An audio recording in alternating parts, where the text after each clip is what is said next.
The Isle of Man TT. It's the fastest, most challenging and dangerous road race in the world. With its first race in 1907, the Isle of Man TT holds over more than 100 years of history. With the speed increasing significantly over the years, vision and safety became more important than ever. In 1984, ARAI became part of the Isle of Man TT history. Isle of Man TT heroes like Joey and Robert Dunlop, Eddie Laycock, Steve Hislop and Brian Reid all wore ARAI helmets. Now, 40 years later, most riders still choose to wear an ARAI helmet for this intense and high-demanding road race.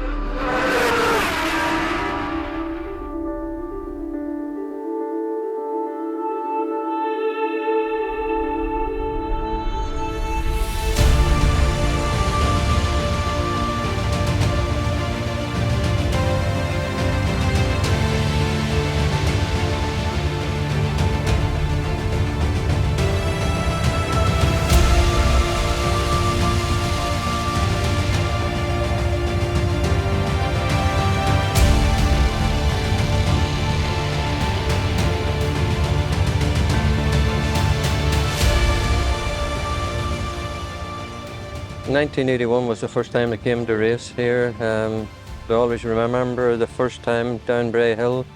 Thought I knew where I was going, and when I took off on the race bike, when I got to the top of Bray Hill, I just felt lost again because we were just arriving so much faster, and that was I'll never forget that experience.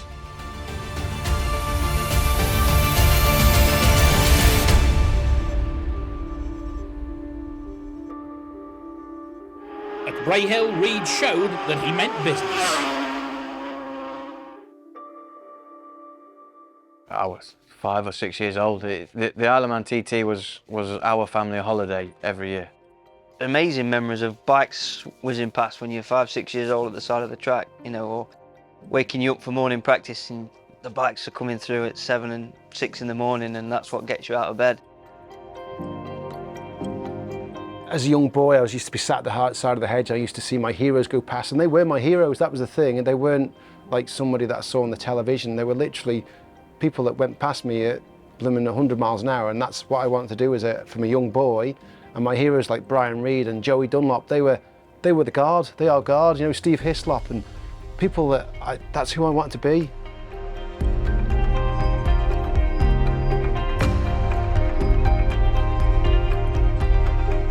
I came over here with my parents for the first time when I was about 3 years old. I had an older brother who was 5, and me, my brother, my mum and my dad would come on a sidecar, all 4 of us. So my dad would ride the sidecar, my mum would sit in the sidecar, and then me and my brother would sit sort of in the footwell, and we had a toolbox there. And we used to come here and stay in a guest house down on the prom. And so some of my earliest memories is just being in that sidecar and just making the trip here.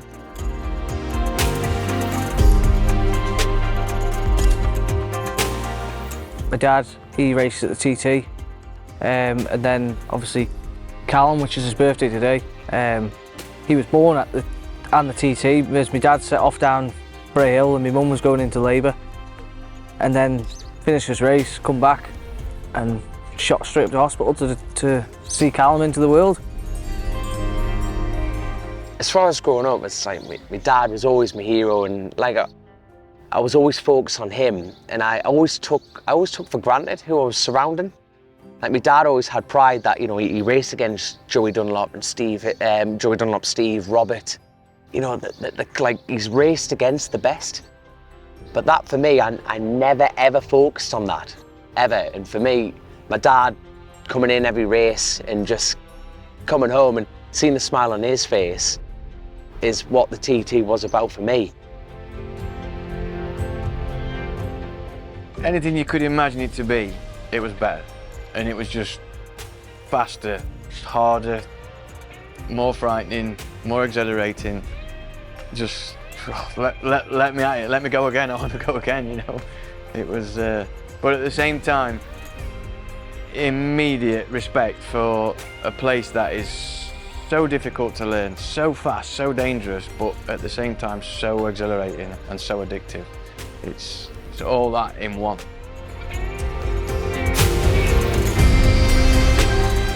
It's in the blood. Dad raced at the TT. I think it was always going to happen at some point. As soon as you put a helmet on and got on the bike and you start pushing it towards what we call no man's land, you focus then on the flag, and when you get that tap on the shoulder, that's it, you're away then. And there's no better feeling than that.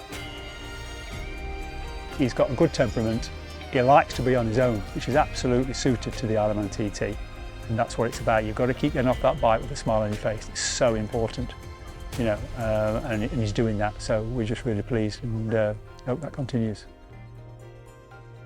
As soon as he mentioned that his father had raced, I thought, well, his dad's on board with it, you know, because again, it's really hard for a family. And, you know, us as a rider, we don't see that side of things. We're just focused on riding, whereas it's always hard on the family, the wife, the girlfriend, the mum, the dad.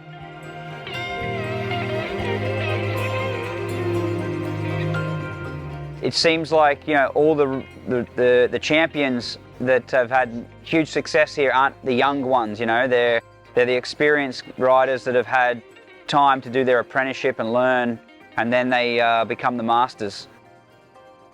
It's a very challenging and daunting experience that you feel when you're here, and you know, the first thing is that everybody's safe. The Isle of Man TT has evolved over the years. The bikes have become much more advanced and faster. Timing and scoreboards have been replaced by electronic solutions. And while the shape of the helmets may not have changed much, the technology and protection have clearly improved. Helmets were a lot different to what we've got today. It didn't fit very well at all, but I had to go with it. And you know, on the roads at home, which were very bumpy, found that the helmet kept dropping down on my head, and so you were continually riding along and pushing it back into place. When we first used ARAI here in 1984, just couldn't believe the fit. And also it arrived painted in my colours, which was just so special.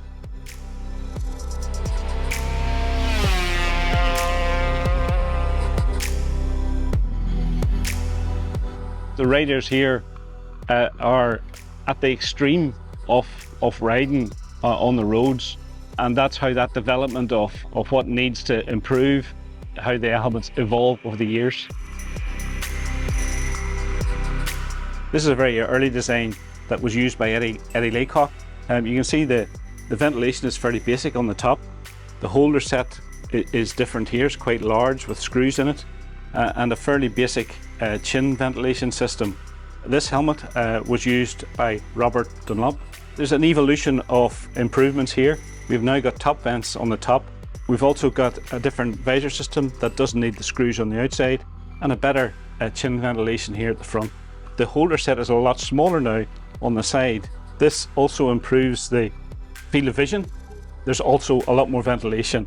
The vents are more pronounced on this with some aerodynamic aids, and also the new visor system is a lot easier to change.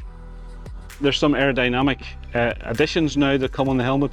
These are just on with double-sided tape, so in the event of a crash, these break away. It keeps that round, smooth shell that will slide and lose energy through the crash, what they call glancing off. This technology that ARAI have been pushing all through the time they've been making helmets is something a lot of other helmet manufacturers are now having to adapt to because of the new higher safety regulations are coming through. The way the helmets have changed in the last few years, and now ARAI put in sort of a quick release to allow us to get the straps apart quicker. That's made a huge difference. One of the key things we do when we first get there is we need to get helmets off. We've got to get airways clear. They've got the emergency release tags here, so it can take the chin pads out. It makes our life so much easier. Obviously you can pull that out, makes a lot more room. The helmet comes off a lot easier. And not just for us in a racing situation, for people on the road every day as well.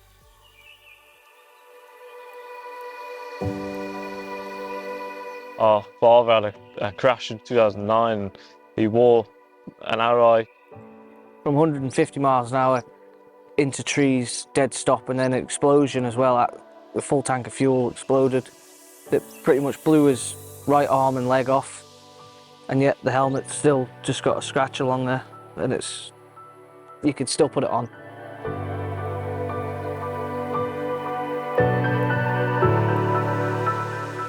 When I came to the TT last year, I was sitting 5th in the senior, and through my own rider error, that's the truth, I clipped the wall at Glen Helen 2, and it dragged me off the bike, and I had a 110-mile-an-hour crash, and it was head first.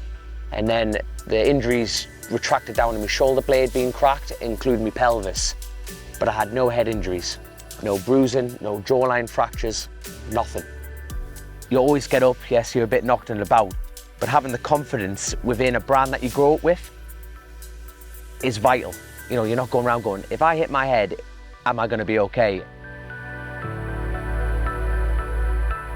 I'm the proper advert for ARAI, I always think, because that's why I'm here now, is because I had an ARAI crash helmet on my head when I crashed. I've had 2 life-threatening crashes in my life, and both times I've had an ARAI helmet on my head, and I still think to that reason that's why I'm sat here.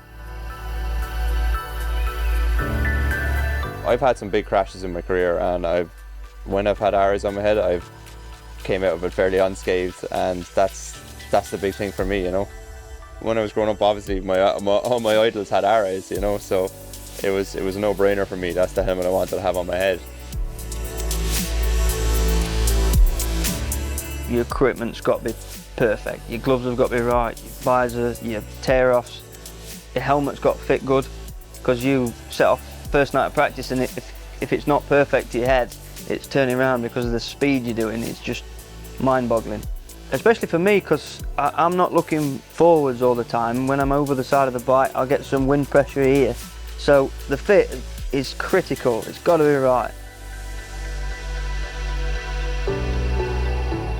It was the first year I got properly fitted for an ARAI helmet, and I went up to the lads and they'd done all the fittings and got the helmet to fit so snug, like it's perfect on your head, whereas before, if I was running other type helmets, they would move and stuff, but ARAI really put in the effort to make it fit right for every rider. Here, like, laps are so long and intense that, like, you just, like, comfort is everything. I'm pretty relaxed about everything with racing, you know. You can chat to me before the start of the race, and, you know, I don't have to be in some special zone, but I've always been really particular about the preparation on the helmet. I want the tape on the tear off in the correct position, and the right angle, and how it fits, and the comfort, how the visor, you know, shuts and seals so I don't have the wind noise, and ventilation is key. Vision and what you can see is so critical here, that I don't want any imperfection in the tear offs or the visor. So I think it's a company goal for everybody involved is to always be the benchmark and have the highest standard.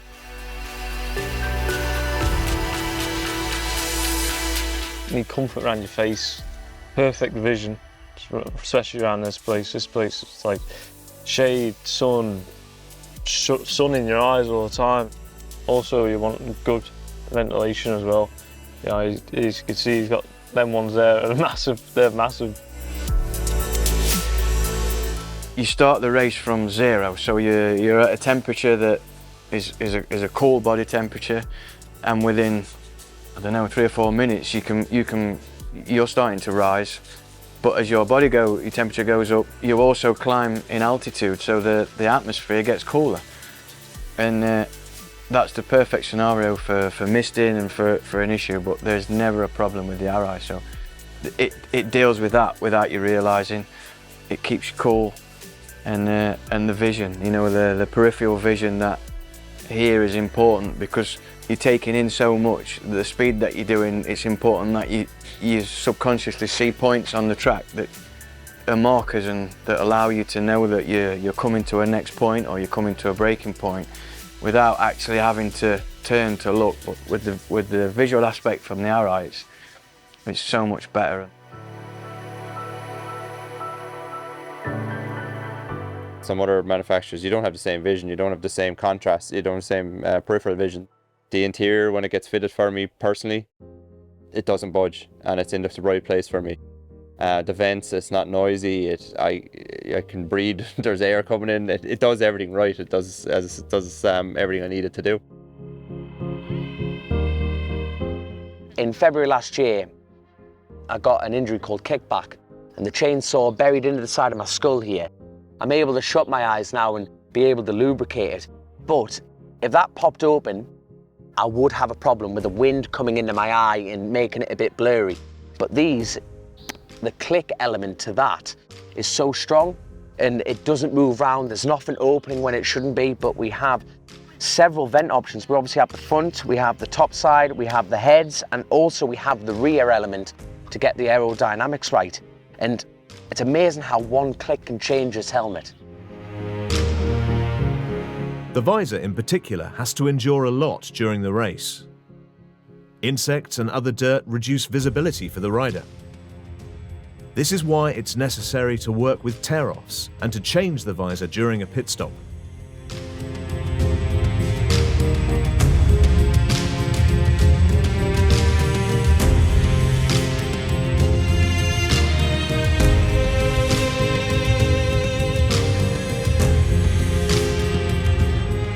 ARAI has improved this system over the years to make sure that changing the visor is quick and easy.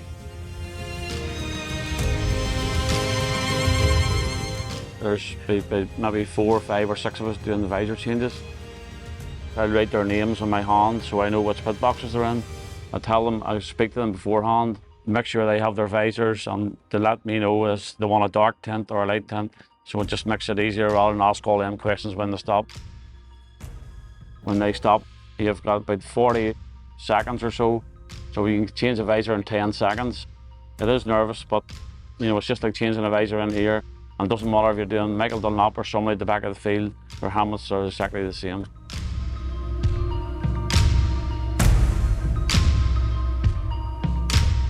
You're going through a section, you think, oh, it's going dark, and then I always take a tear off at a certain place, and then when you do that, you get the light back because you just get this film of flies. You're going fast and it's bumpy and everything, so poof, you need it easy. You need to do it in one motion, done.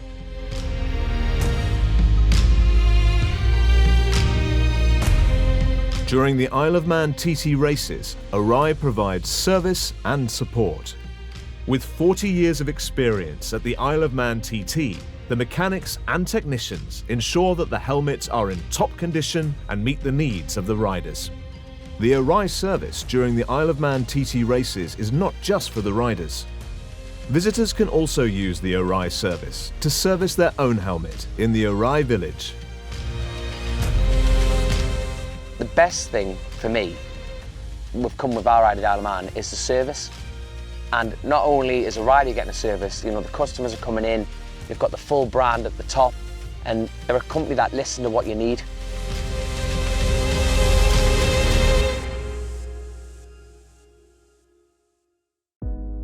There was one person here to look after the helmets, and they had two people to look after, and that was me and Joey Dunlop. So, and I was probably, you know, out of the back of a van, so that was a bit different to the service nowadays. Yeah, so it's fantastic that so many riders can benefit now from the service.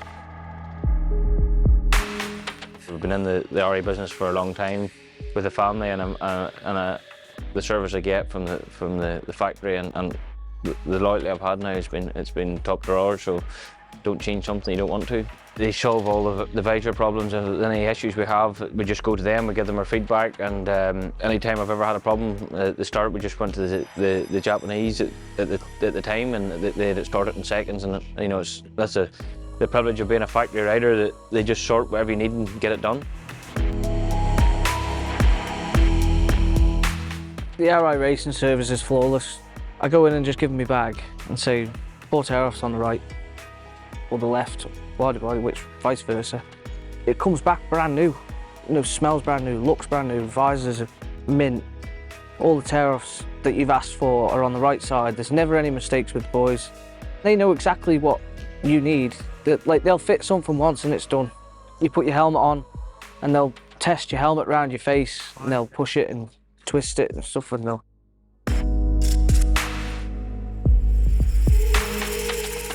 fits spot on, and yeah, I wouldn't use anything else.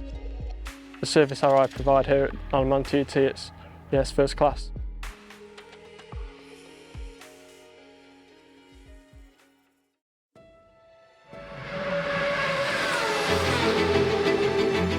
This is the holy grail for motorbike racing. It's the oldest motorbike race in the world. It's been going for longer than anyone's been alive on the planet. So this is where it all started. For every motorbike track in the world, this is where motorbike racing started, and it is just sensational. I mean, to the uninitiated looking in, they might think that we're mad and we're crazy and we're bonkers, but we're far from that. We're all very focused.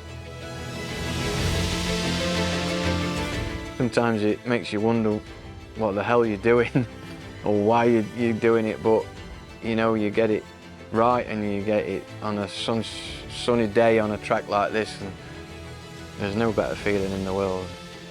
After TT, when we decide we've had enough, boring.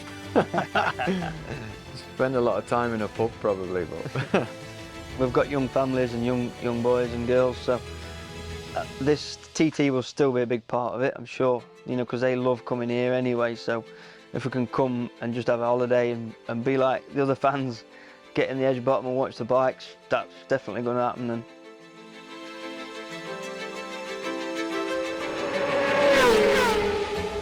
I want my story to continue, and I just want to keep racing around here. That's what I want for my future. I just want to keep racing around the Isle of Man.